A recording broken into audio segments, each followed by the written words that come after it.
எப்படி சைலண்டா இருக்கும். ஆனா அடி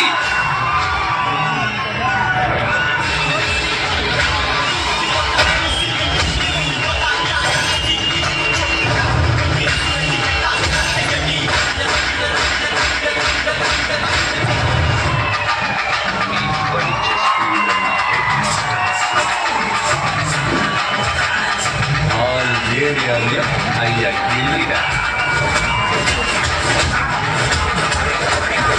ஒரு 2-3 லைன் கொஞ்சம் வேற மாதிரி ட்ரை பண்ணலாம்.